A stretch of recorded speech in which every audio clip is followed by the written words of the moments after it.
印度军队自杀率持续上升，原因真的是印度官方所说的自身原因吗？这次印度再次发生枪杀上级事件，竟是直指印度军队内务腐败。印度的军事能力在世界上也是能数得上来了，虽然大多数装备都是依靠从其他国家购买的，但也不能否认印度的军事力量。不过，印度军队表面再如何花团锦簇，也不能遮掩内里的枯枝败叶。这不，印度再一次出现了士兵枪杀事件。据海外网10月12日报道称，印度中央邦的一处军工厂发生了士兵枪杀的一名初级指挥官，当时使用的是服役配发的步枪，并且至少开了4枪。而目前这名士兵随后藏在了这处军工厂内，并已超过24小时。印度表示，在这件事发生后，他们企图说服这名士兵投降，还让这名士兵的家人联系他，但是都被拒绝，并且直接关机。至此，投降势必不再可能了。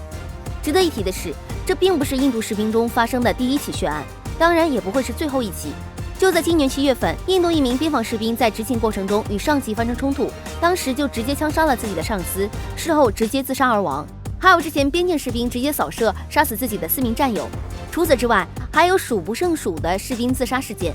这么多起事件背后的原因究竟是什么？对此，印度官方给出的答案却是都是士兵的自身原因，比如家庭不和睦和土地纠纷等。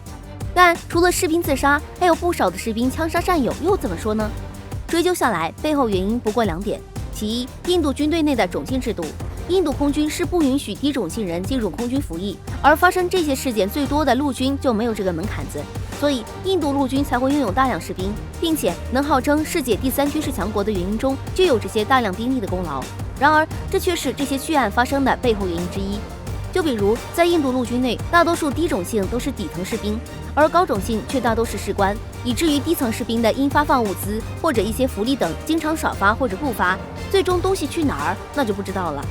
所以大多数的时候，这些底层士兵很难得到应有的待遇。再比如之前在拉达克地区士兵冻死事件，燃料等物资被拿走，被冻死也就不足为奇了。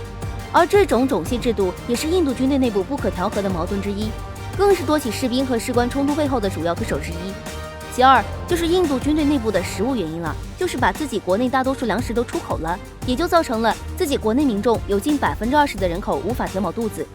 当然也有人说了，难道士兵还会饿肚子吗？要知道，印度年年都要花费大量资金来购买外国的武器装备，而整体国内经济就这么多，军费占据的多了，能花在其他地方的就少了，所以军费必然不会超出太多，这也就导致了想要买足够的武器，就不得不减少其他的开支，于是伙食费就这么减少了。底层士兵还能填饱肚子吗？人心涣散，这也是印度士兵自杀率持续上升的原因，也是让底层士兵在闹出矛盾的情况下敢枪杀战友的另一个原因。